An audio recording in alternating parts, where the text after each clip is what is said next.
Si un homme fait un faux serment pour sauver les biens de son frère croyant, tout comme il avait juré faussement de sauver ses propres biens, ESTCE permis.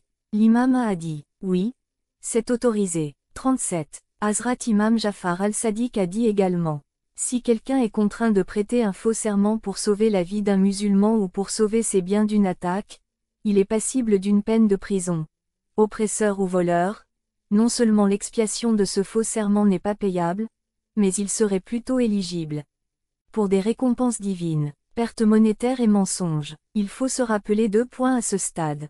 Le premier est que même s'il est permis de mentir pour sauver, se protéger de toutes sortes de pertes monétaires, mais il est mustahab recommandé de ne pas mentir si l'on en est capable de supporter la perte. Amir ul-Mouminin Ali a dit, le signe de la foi est que l'on dit la vérité même si cela entraîne une perte et que l'on s'abstient de mentir même si c'est bénéfique de mentir. 38. Si quelqu'un est contraint, il doit se limiter à la taraya. Un autre point important est que dans les situations où les mujtahids ont autorisé la taraya, il est préférable de ne pas le faire, utiliser le mensonge, mais se limiter à la taraya seulement. Réconcilier 2 croyants en utilisant le mensonge. L'imam Jafar al-Sadiq a dit, la parole est de 3 types, la vérité, le mensonge et la réconciliation des gens. Quelqu'un a demandé, que ma vie soit sacrifiée pour toi. Qu'est-ce que cela signifie? Réconcilier les gens. L'imam a répondu, vous entendez quelqu'un dire du mal de quelqu'un, mais vous dites à l'autre personne que l'autre disait de bonnes choses à votre sujet. 39. Transmettre un message de mauvaise volonté. En fait, il est ordonné de recourir au mensonge si cela peut amener 2 personnes à se réconcilier. Celui qui parvient à une telle réconciliation ne sera pas qualifié de menteur. Car si le message de mauvaise volonté est communiqué de l'un à l'autre, cela ne fera qu'accroître l'inimitié entre les deux. De la même manière, si un mari et sa femme se séparent et sont sur le point de divorcer, il est permis de mentir si cela peut favoriser les retrouvailles. Par exemple, on peut dire au mari, ta femme est très troublée par la séparation. Elle éprouve pour toi des sentiments si intenses qu'elle risque de tomber malade. Ou bien on peut dire à la femme des choses similaires pour qu'ils puissent se retrouver. Réconciliation entre les peuples. Le saint prophète a dit, après l'accomplissement des actes wajib, la meilleure action est d'apporter la paix et la réconciliation entre les gens. C'est un acte qui répand la bonté dans le monde. Amir ul-Mouminin Ali a dit que le saint prophète a dit au moment de l'enregistrement de son testament et testament. Ô Ali, Allah aime même le mensonge pour la paix et n'aime pas la vérité qui répand la corruption. 40. Le saint prophète a également dit, faire la paix entre les gens et penser à réconcilier les gens et à éliminer la discorde est mieux que les prières et le jeûne. Abu Hanifa Saeq al-Hajj dit, il y avait un conflit d'héritage entre mon gendre et moi. Notre conflit était en cours lorsque l'agent de l'imam al-Sadiqa, Mufazzal, passa par là. Il s'arrêta pour écouter un moment puis retourna chez lui.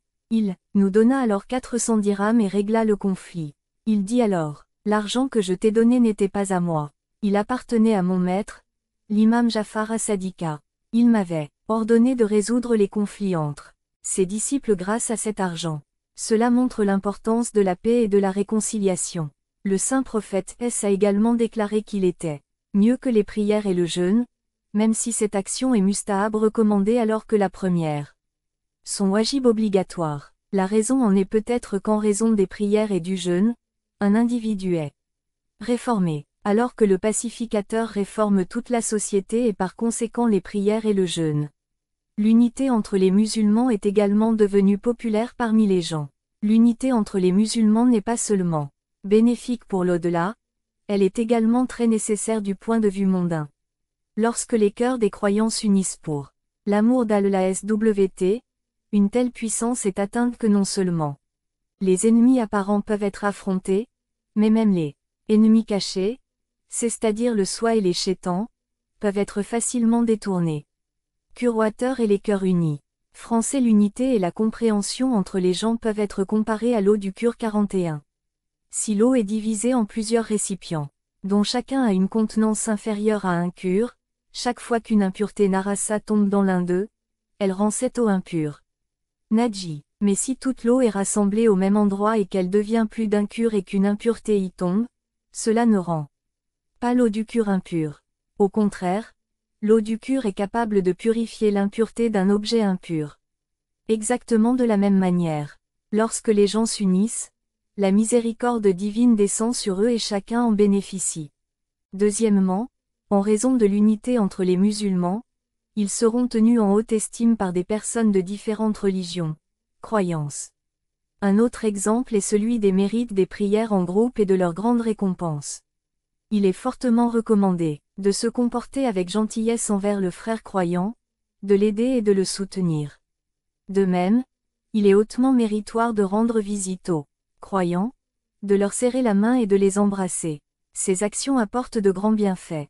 Faire la paix entre deux croyants permet d'obtenir des récompenses incalculables. De même, il est à mentionner que se lier d'amitié avec un croyant pour l'amour d'Allah SWT apporte d'énormes récompenses. En examinant les récompenses pour toutes les actions ci-dessus, on conclut que toutes ces actions ont été promulguées pour maintenir l'unité entre les croyants. Le mensonge sur le champ de bataille. Il est connu de certaines traditions que lors d'une guerre contre les incroyants, il est permis d'utiliser le mensonge, si ce faisant, on peut remporter la victoire sur eux. Promesse à une femme. Un homme peut faire une promesse à sa femme même s'il n'a pas l'intention de la tenir. Un homme peut faire une fausse promesse. Promettre de satisfaire le désir de sa femme, s'il pense que son refus provoquera des conflits et des discordes dans la famille. Ou rendre sa femme extrêmement malheureuse. De toute évidence, un tel mensonge est également autorisé sous la contrainte.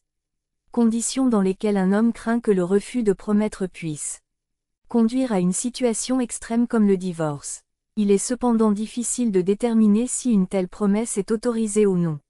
Certaines traditions peu fiables autorisent une telle fausse promesse. Par exemple, si une femme demande quelque chose, son mari peut lui faire une fausse promesse.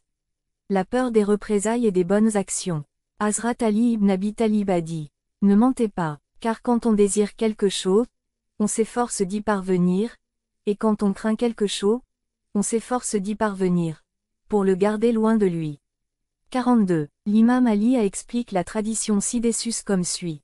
Si l'on désire sincèrement le plaisir d'Allah SWT, on doit s'efforcer d'y parvenir et l'une des façons d'y parvenir est de s'abstenir de mentir. Le mensonge est un acte interdit qui provoque un mécontentement extrême d'Allah SWT. De la même manière, si l'on craint vraiment le châtiment divin, on doit s'éloigner des péchés, car les péchés entraînent une punition. Si une personne prétend simplement qu'elle espère des récompenses divines et craint le châtiment divin, mais n'accomplit pas de bonnes actions ni ne s'abstient de péché, il est un menteur. Le dicton suivant de l'émir Ul-Mouminin Ali est rapporté dans Najul Balaga. Celui qui pense qu'il espère dans les récompenses divines mais ses actes ne l'expriment pas, alors par Allah, il est un menteur, car ce qu'il espère devient évident par ses actes. Mais si l'on espère en Allah et que ses actes ne le montrent pas, de même lorsqu'on a peur de quelque chose, ses actes expriment cette crainte et on fuit cette chose. Alors, après avoir prétendu craindre le châtiment divin, pourquoi ne fuit-on pas les péchés? Ainsi, si une personne prétend craindre Allah SWT et espérer des récompenses divines, mais dont action ne confirme pas ses affirmations, est considérée comme un menteur. De la même manière, une personne qui prétend avoir des traits de patience, de gratitude, de contentement et de résignation, etc., qui ne se manifestent pas dans son comportement sont aussi un menteur. Votre discours doit être conforme à vos pensées. Hazrat Imam Jafar al-Sadiq a dit, « Chaque fois que tu dis Allah Akbar, Allah est le plus grand, tu dois considérer que tout ce qui se trouve entre la terre et le ciel est inférieur à Allah. Car lorsqu'Allah voit qu'une personne ne dit Allah Akbar que superficiellement, il dit, « Ô menteur, tu essayes d'être malin avec moi, par ma puissance et mon honneur, je te priverai de mon souvenir. » Il est regrettable que les gens disent verbalement Allahu Akbar mais que leurs actes démentent leurs paroles. Car si on leur demande de faire quelque chose pour l'amour d'Allah SWT ou de s'abstenir de quelque chose pour l'amour d'Allah SWT, ils n'y prêtent aucune attention, mais si une amende est due pour une désobéissance, ils sont sûrs de répondre Ainsi, l'argent a plus d'importance pour eux que le plaisir ou le déplaisir d'Allah SWT. Il y a des gens qui accomplissent certaines actions ou s'en abstiennent uniquement par crainte du mal de leurs semblables. On leur dit de le faire uniquement par crainte d'Allah SWT, ils ne seront pas impressionnés. Une démonstration de soumission. Celui qui dit à Allah SWT, toi seul nous adorons et toi seul nous implorons secours, mais ses actions sont telles que jour et nuit il est impliqué dans l'acquisition de richesses et est préoccupé par la satisfaction des désirs charnels. Pouvons-nous considérer cet homme comme véridique? Cet homme adore-t-il vraiment Allah SWT? De la même manière, beaucoup d'hommes placent leur confiance et leur foi dans les agences apparentes par lesquelles ils obtiennent leur profit et gain. Ils les considèrent comme les autorités décisionnelles et recherchent leur aide, négligent le fait que ces moyens sont eux-mêmes la grâce d'Allah SWT. Une telle personne peut-elle être véridique lorsqu'elle dit « Toi seul nous adorons et toi seul nous demandons de l'aide ». Fausseté dans les supplications. Souvent, les gens supplient avec les mots suivants. Je suis satisfait de mon Seigneur et protecteur, il est le seul protecteur de toutes les créatures, je suis satisfait de lui. Mais si la situation change et que ces gens sont confrontés à des circonstances pénibles, ils n'hésitent pas à se plaindre de ce qu'Allah SWT a décrété pour eux. Dans un tel cas, l'invocation mentionnée ci-dessus s'équivaut à un mensonge. Confession de croyance aux imams. L'invocation je suis heureux que Muhammad soit mon prophète, et le Coran mon livre, et Ali mon imam, et tous ces éléments sont pour ma guidance sera également un mensonge lorsqu'elle est prononcée par une personne qui ne pratique pas les principes de l'islam tel qu'expliqué par nos alulbéa et se comporte selon ses propres caprices et fantaisies. Dis-tu la vérité? Un homme prie, ô Allah SWT quand je regarde mes péchés, je pleure et quand je vois ta miséricorde. Pardon je deviens plein d'espoir et heureux dans l'attente que tu me pardonneras, mais face aux tentations, il ne fait aucun effort sérieux pour se retenir et commet des actes pécheurs sans aucun scrupule. La fausseté d'une telle personne est évidente. De la même manière, si une personne dit « Je pleure à cause de la peur de l'agonie de la mort, à cause de la peur de questionnement sur la tombe, en raison de la peur de Kiyama », alors qu'en réalité il n'a peur d'aucun d'entre eux, le mensonge est évident. Il se pourrait que ce soit ce genre de mensonge auquel il est fait référence dans Déua Abu Hamza. Tumali de l'imam Zainul Abidina. Oh Allah, peut-être m'as-tu trouvé dans la position d'un menteur et pour cela tu m'as enlevé ton miséricorde de ma part m'a laissé à ma propre condition. Mentir aux imams. Un exemple de mensonge aux imams est celui d'une personne qui récite le ziara et dit « Ô imam, celui qui accepte tes paroles, agit selon tes ordres et t'obéit. Mais celui qui ne le fait pas en réalité, c'est en obéissant à ses propres désirs.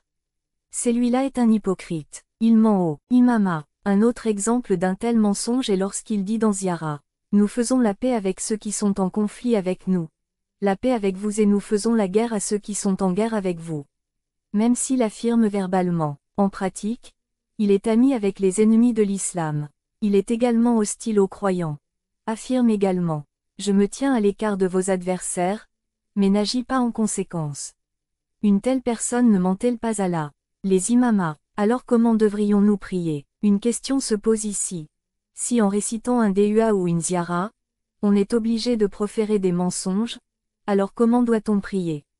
Bien qu'une réponse détaillée à cette question dépasse le cadre de ce livre, nous pouvons dire en bref que la manière de prier que nous dénonçons est celle où le suppliant invoque Allah SWT, le saint prophète S et l'imama, mais il prend sa supplication à la légère et ne fait aucun effort sincère pour s'améliorer.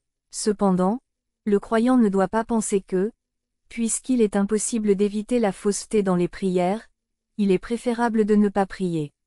Cela constitue un désespoir de la miséricorde d'Allah SWT et une incitation satanique pour éloigner le croyant des récompenses divines. Ce que l'on doit faire, c'est prier sincèrement et atteindre la perfection de manière graduelle. Manière et Allah SWT aidera sûrement une telle personne à atteindre ce but ultime. Soit une personne comprend la signification des duas et des versets coraniques comme ceux cités ci-dessus, soit elle ne la comprend pas. Même si on les récite sans en suivre le sens réel, Les duas et les versets coraniques illumineront son cœur de leur lumière. Il aura également droit aux récompenses divines. Chaque personne a une position différente. En ce qui concerne la connaissance et la piété, nos mazumina occupent la position la plus élevée. Parmi les croyants, il existe un large éventail de personnes capables de différents niveaux de compréhension et de piété, mais aucun ne peut atteindre le stade de mazumine. Tous les croyants succombent à leurs désirs et à leurs motivations égoïstes à un degré plus ou moins grand. Par conséquent, ils deviennent la proie des péchés et désobéissent à Allah SWT. Cela est inévitable. Cette situation est bien décrite dans les paroles suivantes de Dua Abu Hamza Tumali. Ô Allah, je n'ai pas péché par mécréance en toi, ni par mépris pour ton commandement, ni par légèreté de ton châtiment. Mais j'ai péché par égoïsme et par orgueil. Les croyants peuvent se consoler en se disant qu'ils ne mentent pas vraiment lorsqu'ils ne s'élèvent pas au niveau attendu dans la supplication qu'ils prononcent. Ils peuvent aussi se réconforter en se disant qu'ils sont croyants, parce qu'ils craignent Allah SWT et placent leur espoir en Allah SWT, comme le dit le Saint-Coran. Et ne craignez que moi, si vous êtes croyants. Sourate Al-Imran 3, 175. Conviction ferme et désobéissance. Bien que la croyance en Allah SWT et la crainte de son châtiment soient présentes chez l'homme, il est toujours enclin au péché. Ce n'est pas que celui qui croit en Allah SWT ne peut pas pécher. Par exemple, qui ne sait pas qu'un cadavre ne peut causer aucun mal. Tout le monde y croit fermement. Pourtant, combien de personnes peuvent rester seules avec un cadavre la nuit? Ici, une croyance ferme est incapable de débarrasser l'homme de sa peur des morts.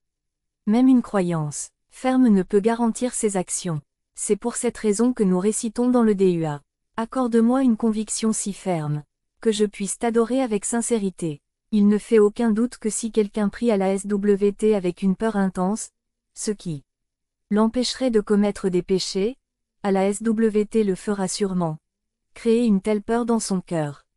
L'ampleur de sa peur augmente également avec l'augmentation des degrés de piété et d'obéissance il y parvient grâce à des efforts constants. Il a été mentionné dans les traditions.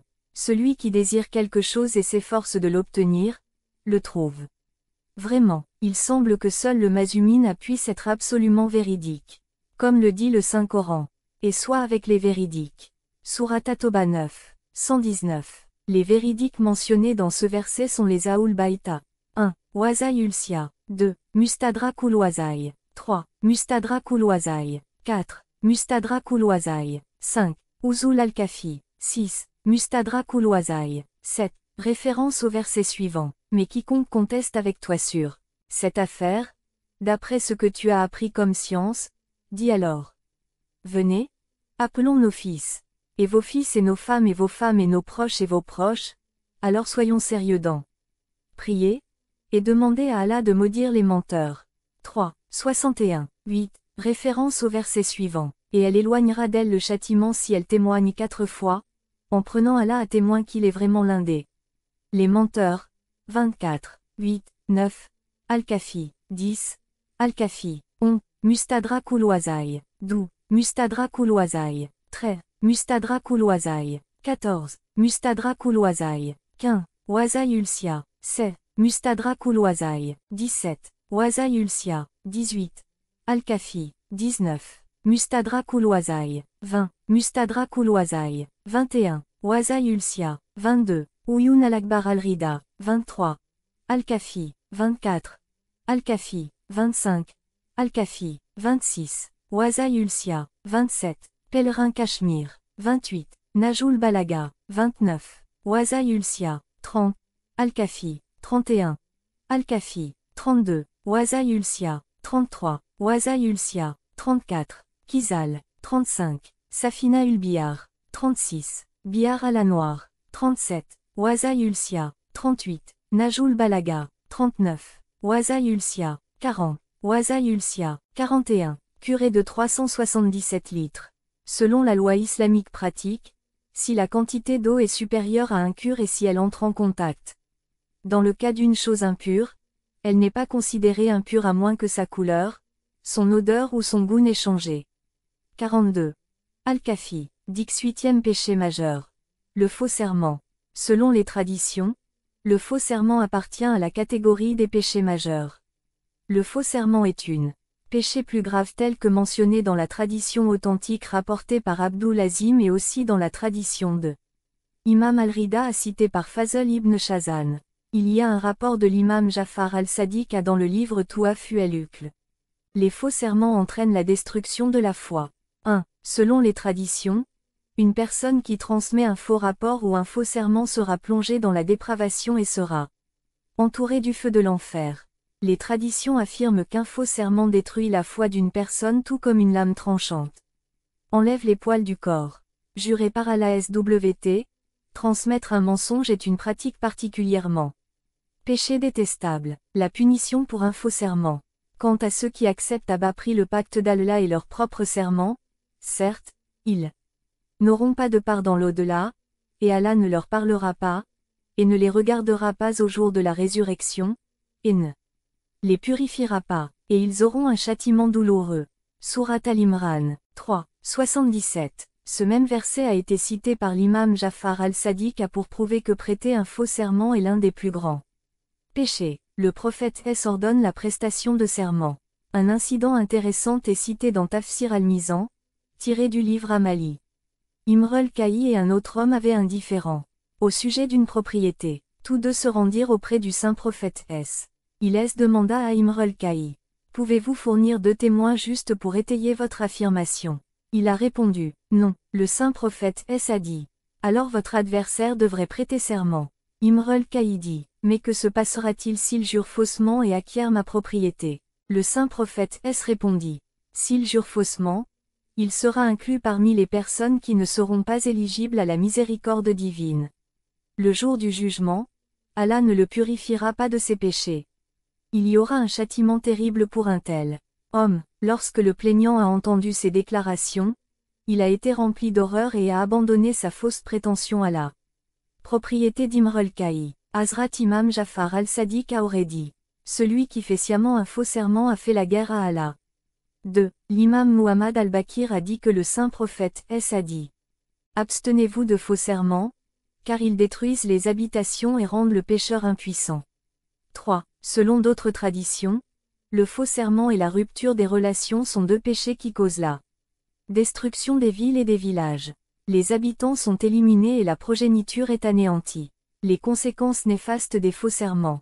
Hazrat Imam Jafar al-Sadiq a dit: Celui qui jure faussement devient pauvre en 40 nuits, ce qui signifie 40 jours. 4. Il existe de nombreuses traditions ayant des connotations similaires. Le même imam a également dit: Le faux serment qui mène au feu est celui qui est prêté pour usurper le droit d'un musulman ou pour usurper sa propriété. Et l'imam Jafar al-Sadiq a remarqué également: Quand une personne dit « Allah sait », alors qu'en réalité elle ment, alors Allah lui dit: N'est-ce pas toi? Trouvez quelqu'un d'autre que moi à qui attribuer le mensonge. Le saint imam a dit également: Quand quelqu'un dit qu'Allah sait et qu'en réalité Allah sait le contraire de ce à quoi il fait allusion, les cieux tremblent à cause de la puissance et de la colère divine. Type de serment. Un serment est prêté pour prouver un fait ou un rapport, ou pour le relater avec insistance. Il existe 4 types de serments. Des serments. 1. Obligatoire. 2. Mustahab recommandé. 3. Makrou détestable. 4. Haram interdit. Quand devient-il wajib obligatoire de jurer? Il est wajib de prêter serment dans une situation où sa vie ou son honneur, ou celui d'un autre musulman, est en jeu. Danger. Et prêter serment peut conjurer le danger. Lorsqu'il est wajib de protéger ses biens, il est wajib de prêter serment pour sa protection. En fait, dans toutes les situations ci-dessus, il est wajib même de prêter un faux serment. Bien que par mesure de précaution, il faille d'abord faire de son mieux pour employer la taraya. Serment de mustahab. Il y a des situations où il est mustahab de prêter serment ou de s'abstenir de le faire. En cas de propriété insignifiante appartenant à soi-même ou à un autre musulman, il n'est pas wajib de jurer. Dans ce cas, il est mustahab de le faire. Les biens qui sont généralement considérés comme insignifiants valent 30 dirhams ou moins. Zurara a demandé à l'imam Muhammad al-Bakira: Les dirigeants oppressifs nous imposent des impôts par la force. Pouvons-nous jurer faussement que nous n'avons rien sur quoi payer d'impôts alors qu'il n'est pas possible d'épargner notre argent sans jurer faussement? L'imam a dit, faites de tels serments. De tels serments sont plus doux que des dattes et du beurre. Cependant, si le bien ne vaut pas grand-chose, surtout si sa valeur est inférieure à 30 dirhams, alors il est recommandé de ne pas jurer faussement, même si cela est nécessaire pour se sauver de l'oppresseur. Hazrat Imam Jafar al-Sadiq a cité la tradition suivante du saint prophète S. En respectant la grandeur d'Allah, si quelqu'un s'abstient de jurer, Allah lui donnera bien mieux que quoi qu'il ait perdu. 7. L'imam Jafar al-Sadiq a dit, s'il y a une réclamation contre vous concernant un bien et que le demandeur n'a aucun droit sur et veut vous faire prêter serment, si la créance porte sur une chose d'une valeur inférieure à 30 dirhams, remettez-la lui et ne prêtez pas serment. Mais si la valeur est supérieure à 30 dirhams, prêtez serment et ne lui donnez rien. Le saint prophète S dit, si une personne amène son débiteur, ou quelqu'un qui lui doit quelque chose au tribunal du souverain, et le roi lui demande de jurer, et sachant qu'il est sur la bonne voie, il respecte la grandeur d'Allah et s'abstient de jurer, alors le jour du Qiyamah, Allah ne désirera pas pour lui une position moindre que celle de Hazrat Ibrahima. L'imam al-Sajjad a évité de jurer. Dans le livre Al-Kafi, il y a une tradition qui dit qu'une femme de l'imam al-Sajjad avait lien avec la tribu de Bani Hanifa. Un chiite de l'imam l'informa que cette femme de son enfant inimitié envers Amir ul-Mouminin a. Après avoir enquêté sur la question, l'imam a divorcé d'elle. Elle a reçu le montant du mardot, mais elle a déposé une réclamation contre l'imam devant le tribunal du souverain de Médine. Elle lui demanda 400 dirhams en guise de mar. Le gouverneur de Médine dit à l'imam al-Sajjada, soit tu jures que tu lui as déjà payé, soit tu payes le montant du mar maintenant. Hazrat Saïd as-Sajjada n'a pas juré, mais a ordonné à son fils Hazrat Muhammad al-Bakir de payer 400 dirhams à la femme. Hazrat Bakir a dit, puissé-je être sacrifié pour toi? N'es-tu pas sur la bonne voie? L'imam a répondu, pourquoi pas, mais je considère qu'Allah est bien plus honorable que cela, et je jure par son nom. Pour une petite propriété terrestre, jurer pour mettre l'accent sur quelque chose, il est non seulement permis, mais recommandé de jurer pour souligner un fait réel, pour prouver un fait ou pour montrer son importance. Par exemple, le saint prophète S dit après avoir prêté serment. Par Allah, Allah ne tarde pas à pardonner, même si vous êtes paresseux à le rechercher. Un autre exemple de serment est la parole suivante de l'Amir ul-Mouminin. Par Allah, si les gens savaient ce que je sais, très peu d'entre eux auraient ri et beaucoup plus auraient ri. Pleuré. 10. Il existe de nombreux versets coraniques et des traditions de Mazumina où l'on prête serment. Sont du même type. Elles servent à souligner et à prouver des faits particuliers. Une personne a écrit une lettre à l'imam Muhammad al-Bakir et lui a demandé quelque chose qui était en train d'être fait. Attribué à tort à lui imama. L'imam al-Bakir a écrit la réponse suivante. Par Allah, ce qui est attribué à Allah n'est pas correct. Mais je n'aime en aucun cas dire par Allah pour le réfuter. Pourtant, je regrette qu'une telle chose soit dite alors qu'en réalité ce n'est pas vrai. Jurer est makro. Nous avons déjà décrit les serments wajib et mustahab. En dehors de ceci, dans toutes les autres situations, il est makro. Détestable de jurer, peu importe que le serment porte sur quelque chose de passé, de présent ou de futur. Dans les situations ordinaires, pour des choses ordinaires, prêter serment est makro. Jurer pour une chose fausse est certainement haram. C'est le commandement de l'imam Jafar as-Sadiqa. Ne jurez pas par le nom d'Allah, que vous disiez la vérité ou que vous mentiez, d'où, car Allah dit dans le Saint-Coran, et ne faites pas d'Allah, à cause de vos serments, un obstacle à votre bonne action. Surat al-Baqarah 2, 224. Hazrat Imam Jafar al-Sadiq a dit également, celui qui jure faussement par Allah pour un mensonge est un mécréant, et celui qui jure par Allah pour la vérité est un mécréant, péché, car Allah dit, n'utilisez pas Allah pour vos serments. Les traditions citées ci-dessus pourraient être simplement expliquées ainsi. Jurer faussement au nom d'Allah SWT est certainement un péché plus grave et celui qui se livre à un péché plus grave. Chute de la plus haute position de la foi. En raison de cela, une certaine mécréance arrive. Son cœur. L'imam a également qualifié un vrai serment de péché et il a utilisé le mot ithm péché. Il est bien connu parmi les mujtahids qu'un vrai serment est makrouh. Le mot ithm impliquerait quelque chose qui est très indésirable. Une leçon de Hazrat Isa'a. Le livre Furu al-Kafi contient également le rapport suivant de l'imam Jafar al-Sadiqa. Les apôtres d'Isa vinrent à lui et dirent: Ô maître du bien, donne-nous quelques conseils. Il a dit: Certes, Moïse, le prophète d'Allah t'a ordonné de ne pas jurer faussement par Allah. Et je t'ordonne de ne pas jurer faussement ni sincèrement. 14. Serment des objets et des personnalités respectables. Partout où il est permis de jurer par Allah SWT, il est également permis de jurer par d'autres personnalités honorables ou des objets respectables. Dans de telles situations, il est permis de prêter serment par le Coran, la Kaaba, le prophète ou l'imama. De la même manière, il est également permis de prêter serment sur tout autre objet respectable. Par exemple, une personne peut jurer par son père ou son fils, etc. Les traditions qui interdisent de jurer par le nom d'Allah SWT l'interdisent pour prouver la véracité de ses paroles.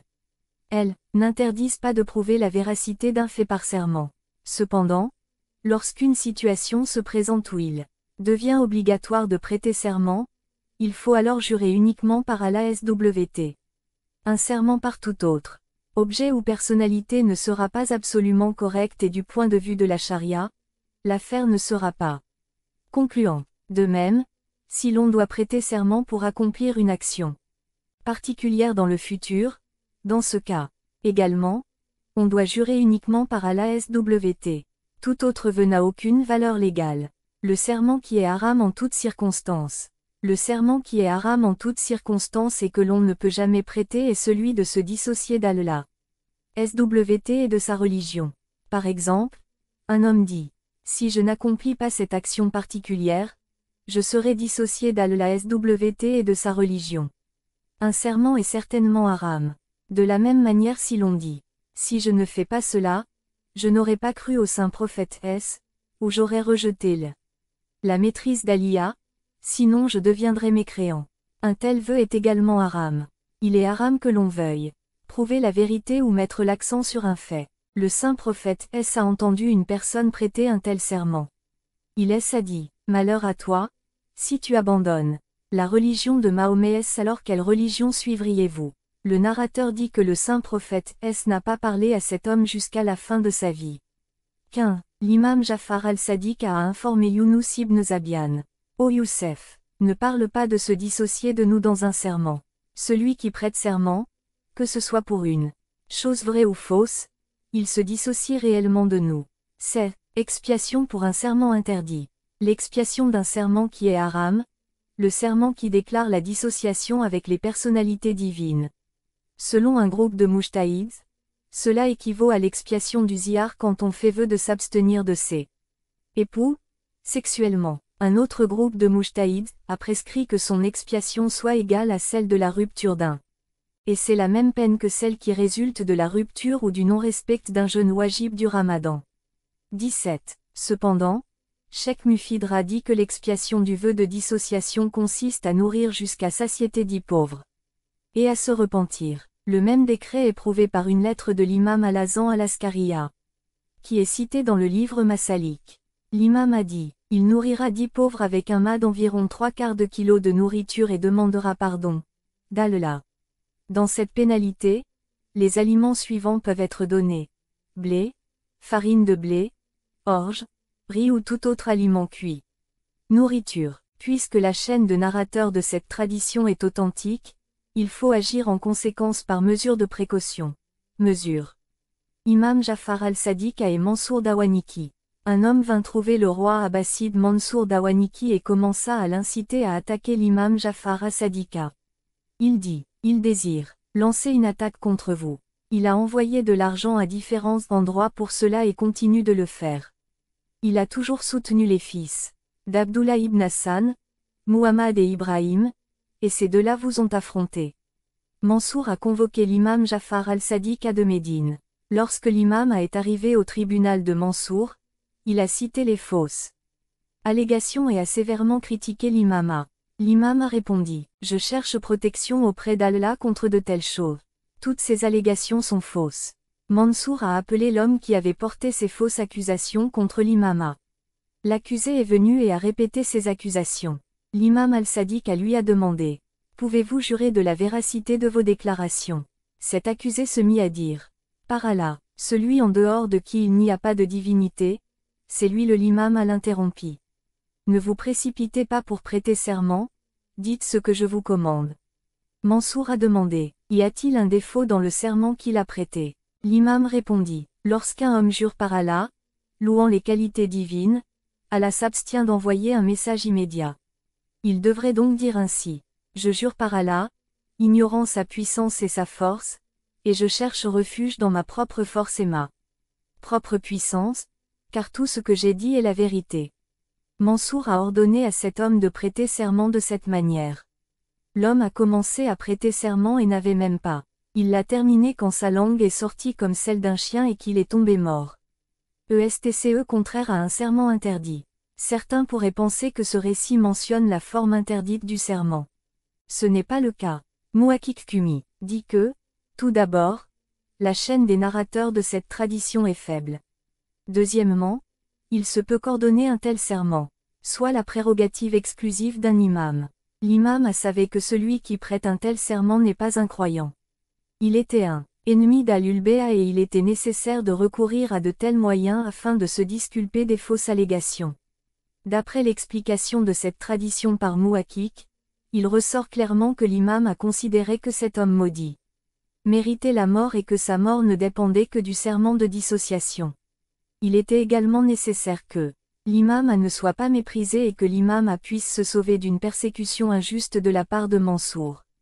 Un autre avantage qui en résulta fut que Mansour s'abstint pour le moment d'opprimer les autres Sadat descendants du saint prophète.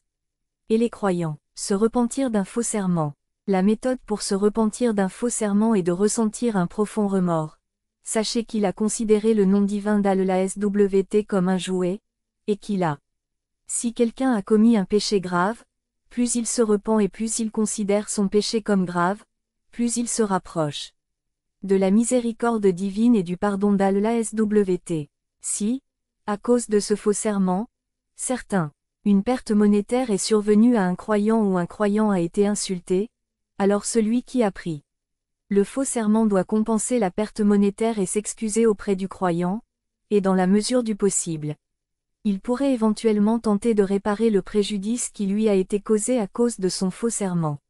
Quand le vœu est-il correct? Il existe certaines exigences pour la correction d'un vœu qu'une personne prend pour accomplir ou éviter action particulière dans le futur. Si toutes les conditions sont remplies, il est alors haram de rompre ce vœu. Et brisé, l'expiation devient wajib. Les conditions pour de tels vœux sont les suivantes. 1. Le vœu doit être lié à un acte wajib obligatoire ou mustahab. Par exemple, on peut faire le vœu de ne pas s'abstenir volontairement de la prière du matin, de faire la prière du shab. De même, si on fait le vœu de s'abstenir d'un acte particulier, celui-ci doit être soit interdit. Par exemple, on peut faire le vœu de ne plus mentir à l'avenir, ou de s'abstenir de cracher dans la mosquée. Le vœu de s'abstenir d'un acte ou d'une chose permise miuba ne doit être prononcé que s'il en résulte un bénéfice. Par exemple, fumer est permis. On peut donc faire le vœu de renoncer à cette habitude. 2. Les vœux concernant les 5 types d'actions, à savoir wajib, mustahab, haram, makruh et miuba ne sont valables que lorsque le nom d'Allah SWT est prononcé avec une ferme intention de faire ou de s'abstenir d'une action. Il ne faut pas jurer par Allah SWT pour plaisanter. Si quelqu'un a l'habitude de dire « Par Allah, je ferai ceci » ou « Par Allah, je ne le ferai pas », à moins qu'il ne le pense sérieusement, un tel vœu n'est pas valable, considéré comme valide. Le Coran dit « Allah ne vous demande pas compte de ce qui est vain dans vos serments, mais il vous demande compte de ce qui est vain dans vos serments. » La formulation de serment délibéré, son expiation consiste donc à nourrir 10 pauvres hommes parmi les moyens. Vous ne nourrissez pas vos familles, vous ne leur donnez pas de vêtements, vous ne leur donnez pas de coups. Mais quiconque ne trouve pas de moyens, jeûne 3 jours. Voilà l'expiation de vos serments lorsque vous jurez. Et tenez vos serments. Ainsi Allah vous expose clairement ces signes, afin que vous, peut-être seront-ils reconnaissants. Sourate Al-Maida 5, 89. Vœu inutile. De la discussion précédente, nous pouvons conclure qu'un vœu n'est valide que s'il y a une certaine implication inhérente, bien ou mal dans l'action concernée. Par conséquent, on ne peut faire un vœu que pour des actes auxquels on est enclin, envers ou ceux qui sont wajib ou mustahab. De même, si une personne fait le vœu de s'abstenir d'une action particulière, il doit ressentir une aversion pour cela ou cela doit être quelque chose de makrouh ou de haram. Toute action obscène est en elle-même une obscénité. Un tel vœu est invalide du point de vue de la charia. Nous ne devons jamais faire de vœu. Accomplir de mauvaises actions, qu'elles soient mauvaises selon la raison ou selon la charia. Il est interdit à quelqu'un de faire le vœu d'omettre les prières obligatoires ou recommandées ou de ne pas parler à sa mère ou à quiconque. Il n'est pas non plus permis de faire vœu de ne pas accomplir le hajj si l'on en est capable. Il est également interdit de servir de médiateur entre deux croyants. Tous ces vœux sont invalides. Si jamais on a fait de tels vœux, on doit s'en repentir. Hazrat Imam Jafar al-Sadiq a dit, si quelqu'un fait le vœu de s'abstenir d'un acte bénéfique, il doit l'accomplir et ignorer le vœu. Il n'y a pas de kafara pour avoir rompu un tel vœu. Ce n'est qu'une incitation satanique. 19. Bien qu'apparemment la tradition ci-dessus et d'autres rapports similaires impliquent qu'un vœu pour un acte miuba qui est bénéfique est invalide, les mujtahids sont d'avis qu'il faut faire preuve de prudence et dans le cas d'une telle. Si le vœu est rompu, la kafara doit être payée. Selon la majorité des juristes, une chose miuba devient wajib si on en fait le vœu. Ainsi, la meilleure chose à faire est de suivre le chemin de la précaution. Saïd Aéraj, un narrateur de tradition, dit qu'il a interrogé l'imam Jafar al-Sadiq à propos d'une personne qui avait fait le vœu de faire une chose particulière, alors que l'éviter était plus bénéfique, et maintenant la personne elle-même craignait de ne pas tenir son vœu. L'imam a dit, n'as-tu pas entendu le messager d'Allah dire, chaque fois que tu te rends compte que tu as fait un vœu contre faire quelque chose qui est mieux à faire, tu dois ignorer ton vœu. 20. Type de vœu. Dans le même livre, Al-Kafi, nous avons une tradition de l'imam al-Sadiq à qui a dit, il existe 3 types de vœux. 1. Un vœu qui fait que l'enfer nous attend. 2. Un vœu qui rend la kafara obligatoire. 3. Un vœu qui ne vous fera pas gagner l'enfer et n'entraînera pas de kafara. Un vœu qui rend l'enfer obligatoire est un vœu faux. C'est un vœu qui s'avère nuisible pour les musulmans, appelé Yaman Gamus dans la terminologie religieuse. Un vœu qui implique la kafara est celui qui est pris pour accomplir un acte charitable ou pour s'abstenir d'un mal. Agir. Si une personne rompt un tel vœu, elle est tenue de payer une kafara pour cela. En outre, elle doit se sentir, éprouve des remords et se repent. Enfin, un vœu qui n'entraîne ni l'enfer ni la kafara wajib est le vœu de faire kat al-ram sous la contrainte devant un dirigeant tyrannique, ses parents ou son conjoint. D'autres vœux comme celui de faire un acte mauvais ou de s'abstenir d'un acte wajib sont également inclus dans cette catégorie. Ceux qui souhaitent étudier en détail peuvent se référer au livre complet de jurisprudence. 1. Bihar à la noire. 2. Al-Kafi. 3. Al-Kafi. 4. Al-Kafi. 5. Al-Kafi. 6. Waza Ulsia. 7. Fourou Al-Kafi. 8. Fourou Al-Kafi. 9. Masalik. 10. Masalik. 11. Mustadrak ul Wazaï. 12. Fourou Al-Kafi. 13. Fourou Al-Kafi. 14. Fourou Al-Kafi. 15. Al-Kafi. 16. Al-Kafi. 17. Référez-vous à Shariatul Islam. 18. Jamouch Shata. 19. Al-Kafi. 20. Al-Kafi. Le 19e plus grand péché. Le faux témoignage. Selon le corpus des traditions, le faux témoignage est un péché plus grave. Il est également mentionné dans le récit d'Abdul Azim cité par l'imam Muhammad al-Taqiyya. De même, la tradition de Fazl ibn Shazan l'inclut dans la liste des péchés plus graves mentionnés par l'imam al-Rida'a. Le fait qu'il s'agisse d'un péché plus grave est également prouvé par le hadith de l'imam Jafar al-Sadiq cité par Amash. Nous avons déjà mentionné dans le chapitre sur le mensonge que le mensonge est un péché plus grave. Le faux témoignage est évidemment aussi une branche du mensonge. Dans la tradition rapportée par Hazrat Abdul Azim, L'imam a approuvé la grandeur de ne pas donner de fausses informations. Témoignage sur la base du verset suivant du Saint-Coran. Et ceux qui ne témoignent pas du faux Sourate Al-Furqan 25.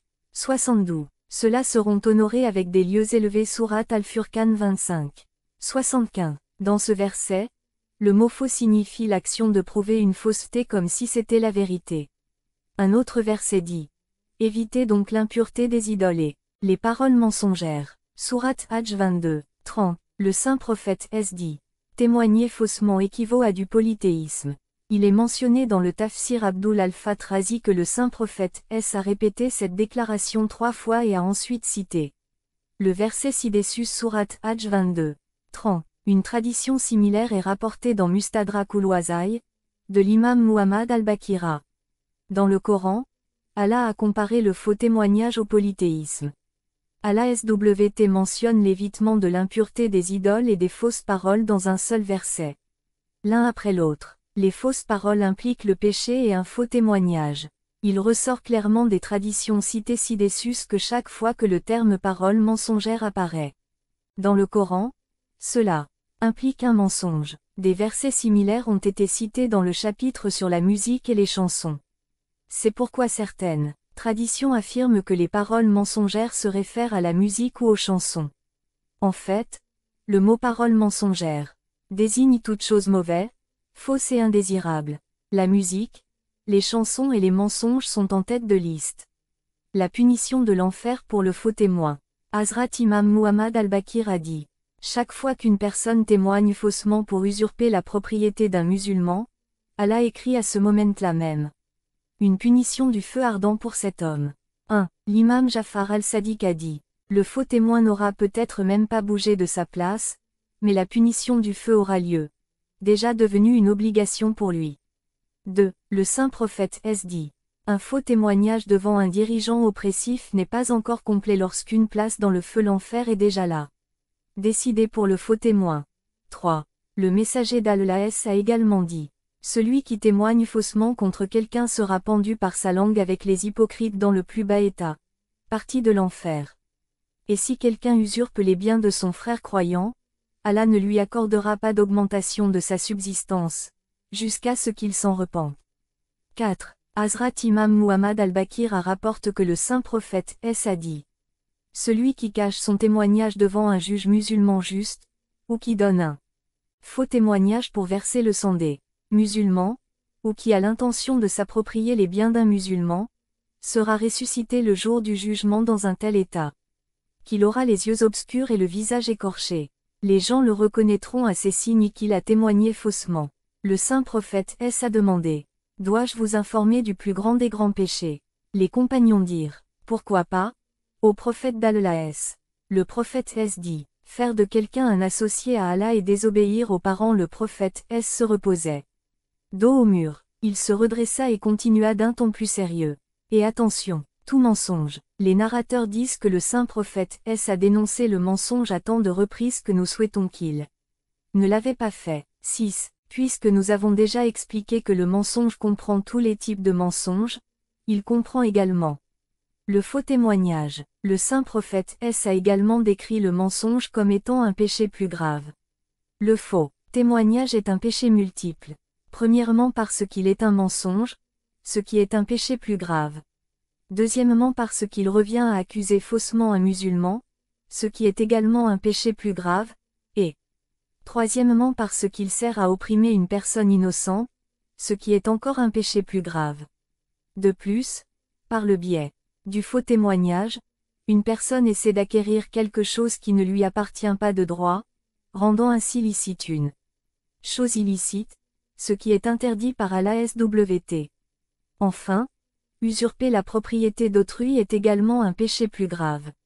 Ainsi, nous pouvons dire que de nombreux péchés graves constituent un seul péché appelé faux témoignage. Il ne faut témoigner qu'après avoir pris connaissance des faits. Il n'y a aucune différence entre donner sciemment un faux témoignage ou témoigner sans être certain des faits. Ces deux cas sont des péchés plus graves. Il est wajib pour le témoin de ne pas témoigner avant d'avoir vérifié les faits, et sur des faits. Hazrat Imam Jafar al-Sadiq a dit: ne témoignez pas avant d'être aussi certain que vous l'êtes de la paume de votre main. 7. Quelqu'un demanda au saint prophète S quand il était permis de témoigner. Le prophète S lui dit, peux-tu voir le soleil? Oui, dit-il. Témoigner, que vous le vouliez ou non. Ce qui signifie que vous ne devez témoigner que si vous en êtes absolument certain, sinon vous ne doit pas le faire. 8. Hazrat Imam Muhammad al-Bakir a dit, le témoin ne doit témoigner que de ce dont il est certain. Il doit craindre Allah. Avoir une certitude ou témoigner contre quelque chose, sans en être certaine est également un mensonge. Allah dit, abstenez-vous du mensonge, et demeurez dans le droit chemin pour Allah, et ne soyez pas parmi les associateurs. Ainsi, Allah a assimilé le faux témoignage au polythéisme. 9. Celui qui témoigne faussement est bientôt démasqué. Si une personne témoigne devant un tribunal islamique et regrette ensuite son témoignage, il faut d'abord déterminer si elle a délibérément et intentionnellement fait un faux témoignage. Si tel est le cas, cette personne est alors considérée comme un transgresseur dont le témoignage n'est plus valable devant le tribunal de la charia.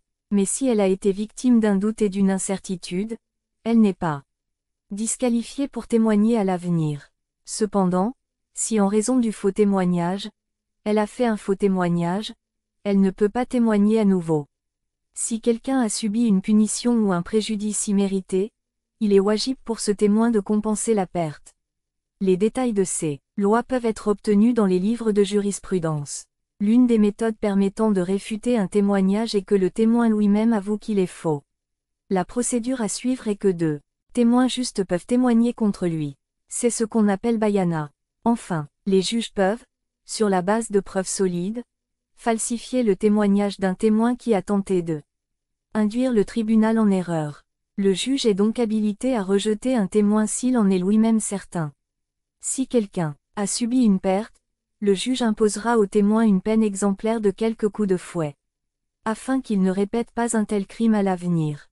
Le juge devrait également annoncer dans la ville et les environs que telle ou telle personne est une faux témoin afin que les gens ne soient pas induits en erreur par lui et ne se fient pas à son témoignage. Celui qui témoigne faussement devient célèbre pour sa fausseté dans la société et le bien-être de la société. Et maintenu, ces deux actions, à savoir des punitions exemplaires et la mise en garde du peuple contre une fausse témoin, sont mis en œuvre si le juge a déjà rendu son jugement sur la base de ce faux témoignage ou non. Ils ne sont pas qualifiés de témoins. L'imam Jafar al-Sadiq aurait dit, le faux témoin doit être fouetté, et le nombre de coups est déterminé par l'imam ou le chef religieux islamique. Juge et il devrait être exhibé dans la ville jusqu'à ce que les gens le connaissent et ne puissent plus compter sur lui à l'avenir. L'imam a récité le verset suivant du Coran. Et n'admet jamais aucun témoignage de leur part, et ce sont eux qui sont les transgresseurs. Sauf ceux qui se repentent après cela et font le bien. Car Allah est certes pardonneur et miséricordieux. Sourate An-Nur, 24, 45. Cela signifie qu'après s'être repenti et s'être réformé, ces preuves redeviennent valables. Le narrateur dit qu'il a demandé à l'imam, comment savons-nous qu'il s'est repenti? L'imam a répondu, à l'endroit où il est fouetté, il devra confesser en public qu'il a donné un faux témoignage. Il doit implorer le pardon d'Allah. De cette façon, on saura qu'il s'est repenti. 10. Indemnisation de la perte. Si, à cause d'un faux témoignage, un musulman a subi une perte financière, une perte de vie ou de biens, le témoin doit réparer le préjudice. Un narrateur du nom de Jamil a demandé à l'imam Jafar al-Sadiq des renseignements sur celui qui a fait un faux témoignage. L'imam lui a dit, si le bien litigieux est encore intact, il doit être restitué à son propriétaire légitime. Si ce n'est pas le cas, le témoin est responsable jusqu'à concurrence de sa perte. 11. Cela signifie que s'il n'est pas possible de restituer le bien, le faux témoin devra le rembourser par fournir une chose similaire à cette propriété ou payer un prix pour cela. Les lois détaillées sont discutées dans les livres de jurisprudence islamique. Repentance pour le péché. La méthode de repentance pour le péché de faux témoignage a déjà été expliquée. La première, l'exigence importante est que le pécheur ressente un profond remords pour l'acte qu'il a commis. Il doit implorer également le pardon d'Allah SWT pour avoir désobéi à son commandement et indemniser les musulmans qui a subi la perte. Comme Allah SWT lui-même le dit, sauf ceux qui se repentent après cela et font le bien. Car Allah est pardonneur et miséricordieux. Sourate An-Nur 24, 45. 1. Al-Kafi. 2. Al-Kafi. 3. Al-Kafi. 4. Wazaï Ulsia. 5. Wazaï Ulsia. 6. Mustadrakul Wazaï. 7. Wazaï Ulsia. 8. Wazaï Ulsia. 9. Mustadrakul Wazaï. 10. Wazaï Ulsia. 11. Masalik. Le 20e plus grand péché. Dissimuler les preuves. S'abstenir de témoigner devant un tribunal islamique est clairement classé parmi les péchés majeurs selon la tradition authentique racontée par Hazrat Abdul Azim. Il y a certaines situations où il est wajib de prouver le bien ce qui est bien et prouver le mal ce qui est mal. Dans le récit mentionné dans le paragraphe précédent, dans une discussion, l'imam Muhammad al-Bakir a déclaré que dissimuler des preuves est un péché plus grave. Il présente le verset suivant comme preuve. Et ne cachez pas votre témoignage. Quiconque le cache, son cœur est certes pécheur. Et Allah sait ce que vous faites. Sourate Al-Baqarah 2, 283. Ce verset fait mention du cœur pécheur, son cœur est certainement pécheur. Il y a 2 points importants à souligner ici. 1. La dissimulation du témoignage est un péché du cœur. Le cœur seul le commet, et les autres organes ne semblent pas impliqués. La personne cache la réalité dans son cœur et ne s'exprime pas. Deuxièmement, tout comme le cœur est supérieur à tous les organes du corps, le péché associé au cœur est. C'est aussi plus grave que le péché commis avec d'autres organes. C'est comme l'obéissance à Allah SWT. Par le cœur est bien supérieur à l'obéissance par les actes. C'est ce même cœur qui implique, dans un grand péché comme le polythéisme. Ces péchés du cœur sont certainement plus nombreux que les péchés associés à d'autres organes. L'un des péchés du cœur selon l'aya du Coran est de dissimuler des preuves. Afin de, soulignons qu'Allah SWT dit dans la dernière partie de ce verset. Allah sait ce que vous faites, afin que, le pécheur peut se rendre compte que même si les gens ne sont pas conscients, Allah SWT est conscient de son péché. Et il le punira certainement pour cela. Allah le Tout-Puissant dit également. Et les témoins ne doivent pas refuser lorsqu'on les convoque. Sourate Al-Baqarah 2, 282. De même, dans un autre verset, Allah SWT dit. Et qui est plus injuste que celui qui cache un témoignage qu'il a reçu d'Allah. Sourate Al-Baqarah 2, 140. Une telle personne est comme les Juifs et les chrétiens, qui avaient vu les caractéristiques du saint prophète dans la Torah et l'Injil. Mais les avaient délibérément cachées. Témoignez de la vérité même si cela vous fait du mal. Dans la sourate An-Nisa, Allah Tout-Puissant SWT dit. Ô vous qui croyez, soyez les garants de la justice et témoignez pour l'amour d'Allah, même si cela peut vous arriver. Soyez contre vous-même, contre vos parents ou contre vos proches. Qu'ils soient riches ou pauvres, Allah est plus proche de d'eux dans la compassion. Ne suivez donc pas vos passions, de peur de vous égarer. Et si vous vous écartez ou vous détournez, Allah est certes parfaitement connaisseur de ce que vous faites. Sourate An-Nisa 4, 135. Il ne faut donc pas cacher son témoignage par crainte du riche ou par pitié pour le pauvre. Il ne faut pas éprouver une compassion excessive pour l'accusé qui est pauvre. Il ne faut pas prêter attention à son propre intérêt ni à ses propres intérêts. Ne prenez pas soin d'autrui en témoignant. Le commandement divin doit toujours être respecté dans son intégralité. Justice pour l'ennemi. Le verset suivant de la sourate Al-Maida déclare. Ô vous qui croyez, soyez droits envers Allah, témoignez en toute équité, et ne vous laissez pas haïr par un autre. Les gens vous invitent à ne pas être équitables. Soyez équitables, c'est plus proche de la piété. Et craignez Allah. Allah est certes parfaitement connaisseur de ce que vous faites. Sourate Al-Maida 5, 8. Selon ce verset, le témoignage ne doit être donné que pour rechercher l'agrément d'Allah SWT.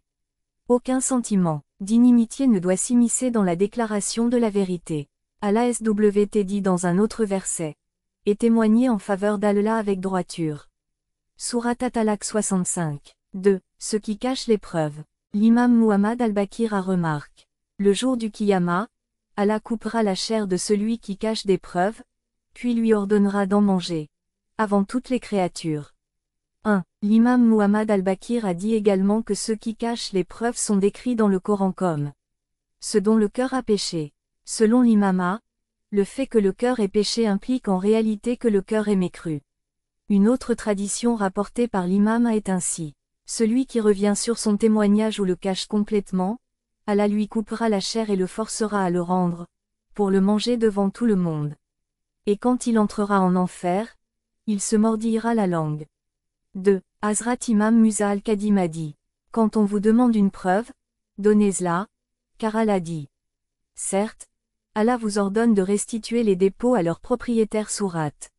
An-Nisa 4, 58. La preuve est elle-même une preuve de confiance. Allah SWT dit également. Et qui est plus injuste que celui qui cache un témoignage qu'il a reçu d'Allah. Sourate Al-Baqarah 2, 140. La tradition suivante d'Amir ul-Mouminin Ali est enregistrée dans le Tafsir Ali ibn Ibrahim Koumi. Celui qui possède une preuve doit la faire connaître. Et lorsqu'on la lui demande, il doit la donner. Il ne doit pas craindre les critiques de quiconque. Il doit s'acquitter de son obligation d'amr bil marouf, ordonner le bien, et de nahi anil munkar, interdire le mal. 3. Est-il permis de témoigner? Est-il wajib de devenir témoin si un frère croyant le demande, afin qu'il puisse tirer un quelconque avantage de l'affaire qu'il poursuit devant un tribunal islamique? Selon la plupart des mujtahid, c'est obligatoire. Allah le Tout-Puissant lui-même dit. Et appelez 2 témoins parmi vos hommes, mais s'il n'y a pas 2 hommes, alors un homme et 2 femmes parmi ceux que vous choisirez comme témoins, afin que, si l'un d'eux, les 2 se trompent, le second des 2 peut rappeler l'autre, et les témoins ne doivent pas refuser.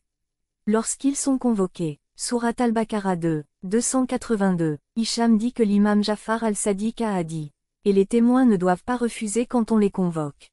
Sourate Al-Baqarah 2, 282, et dans le verset suivant, et ne dissimulez pas votre témoignage, c'est-à-dire ne cachez pas votre témoignage au juge de la charia. Sourate Al-Baqarah 2, 283, de nombreuses traditions affirment qu'être témoin est wajib obligatoire. Par exemple, Muhammad bin Fuzaï a demandé à l'imam Musa al-Kadim à la signification du verset ci-dessus sourate Al-Baqarah 2. 282, et les témoins ne doivent pas refuser quand on les convoque. Sourate Al-Baqarah 2, 282, l'imam a répondu, quand quelqu'un vous appelle pour témoigner dans une affaire de dette ou de droit, vous ne avoir le choix de l'ignorer. 4. Bien sûr, le commandement coranique dans le verset 282 de la sourate Al-Baqarah demandant aux témoins de témoigner devant le juge de la charia implique que la personne avait en premier lieu été témoin de l'acte, transaction, etc. La personne qui a été témoin de la transaction, etc. doit faire preuve d'une extrême prudence et d'un soin extrême à cet égard. Il doit mémoriser tous les détails ou les mettre par écrit, si nécessaire, afin qu'il n'y ait aucune possibilité pour tout doute ou malentendu à l'avenir. Si cette personne est appelée à témoigner, il lui incombe de se conformer, même s'il doit parcourir une certaine distance. Les personnes dont les supplications ne sont pas acceptées. Hazrat Imam Jafar al-Sadiq a dit.